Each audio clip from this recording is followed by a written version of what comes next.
Salam kerahiman.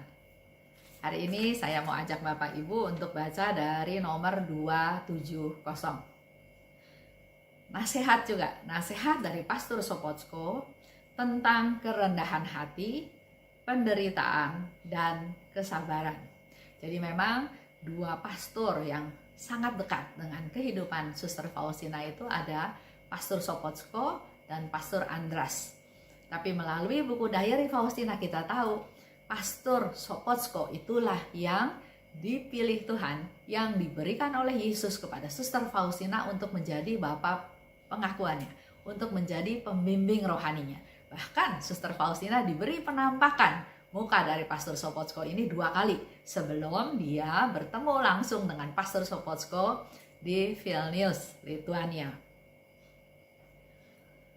Tanpa kerendahan hati, kita tidak dapat berkenan di hati Allah. Itulah nasihat dari Pastor Sopocko kepada Suster Faustina, yang juga berlaku untuk kita semua. Tanpa kerendahan hati, kita enggak mungkin berkenan di hadapan Allah. Laksanakanlah kerendahan hati tingkat ketiga. Jadi ternyata kerendahan hati itu ada beberapa tingkat. Ini menjadi masukan baru buat kita semua ya. 1. Yang dikatakan oleh Pastor Sopocko sebagai kerendahan hati tingkat 3 adalah bukan hanya dengan menahan diri untuk tidak menjelaskan. Kita kalau disalahkan atau disalahpahami atau dituduh, biasanya kita membela diri. Kita ingin menjelaskan masalahnya yang sebenarnya. Tapi di sini Pastor Sopocko bilang bukan hanya menahan diri. Jadi kamu jangan jelasin sesuatu deh walaupun kamu dituduh atau dihakimi atau ya banyak hal-hal yang terjadi ya di rekayasa. Ada satu cerita di sini Pastor Sopocko katakan kamu harus nahan diri, nggak usah menjelaskan. Bukan itu tapinya, itu kerendahan hati, tapi bukan itu kerendahan hati tingkat 3. Atau membela diri kalau dicela, seperti yang tadi saya beri contoh ya. Kita biasanya kan bela diri kalau kita dicela. Nah, hal ini pun kita tahan, tidak usah bela diri. Dan ini bukan kerendahan hati tingkat 3. Betul, itu kerendahan hati. Tapi kerendahan hati tingkat 3 adalah bersukacita kalau direndahkan. Luar biasa ya. Nasihat dari Pastor Sopocko kepada Suster Faustina. Bukan hanya membela diri, bukan hanya diam, tidak membela diri, tapi justru bersukacita, bergembira kalau direndahkan. Dan hal ini mungkin bisa terjadi kalau kita ada di dalam komunitas, kalau kita ada di dalam masyarakat. Kalau di lingkungan kecil, keluarga inti, belum tentu ada yang berani merendahkan kita.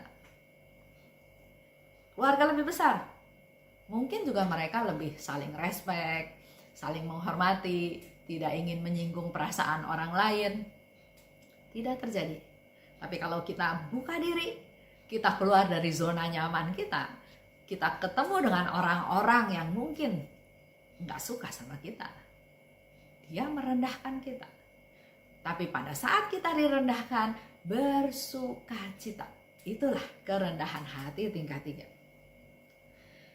Kamu akan menghadapi penolakan dan penganiayaan, kata Pastor Sopocko. Mereka akan memandang kamu sebagai orang yang histeris dan aneh. Itu tuduhan, dugaan, sikap orang ya terhadap Suster Faustina. Tapi Tuhan akan melimpahkan rahmat-Nya atas kamu. Jadi biarin aja. Ada orang menolak, ada orang menganiaya, ada orang memandang kita aneh. Biarin aja. Jangan bela diri. Karena justru di sini dikatakan biar Tuhan yang melimpahkan rahmat-Nya pada kita. Jadi kita patut bersukacita. karya-karya Allah yang benar selalu mendapat tantangan. Kalau kita mau melakukan karya-karya Allah, bukan berarti jalannya lurus, jalannya lancar, gampang. Justru di sini dikatakan akan mendapat tantangan dan ditandai dengan penderitaan, penolakan, ketidakpercayaan, kecurigaan. Mungkin ada maksud apa? Ada udang di balik batu, ada sesuatu yang kenapa orang ini lakukan ini? Kalau Allah menghendaki sesuatu terjadi, cepat atau lambat, Ia akan mewujudkannya biarpun ada banyak kesulitan. Ini yang harus kita pegang. Nasihat Pastor Sopocko untuk Suster Faustina juga berlaku untuk kita semua dalam kehidupan kita sehari-hari. Dikatakan kalau Allah menghendaki sesuatu terjadi, cepat atau lambat Ia akan mewujudkannya biarpun ada banyak kesulitan. Ini suatu fakta, suatu nasihat, sesuatu yang bisa menjadi pegangan kita. Kalau berhadapan dengan kesulitan, jangan putus asa, jangan berhenti di tengah jalan. Kita lanjutkan terus karena di sini dikatakan cepat lambat Ia akan mewujudkannya. Sementara itu, bagianmu adalah mempersenjatai dirimu dengan kesabaran yang besar. Jadi bukan hanya sekedar sabar, tapi sabar yang besar. Nah, mari kita juga belajar mempersenjatai diri kita dalam berhadapan dengan kehidupan kita sehari-hari. Mungkin dalam rutinitas di rumah, di kantor, di tempat pekerjaan, di tempat usaha, di komunitas, di masyarakat. Kita minta rahmat dari Tuhan, punya kesabaran yang besar. Supaya kalau kita direndahkan, kita tidak sakit hati, kita tidak marah, kita tidak kecewa, tapi bahkan usahakan untuk bisa bersukacita.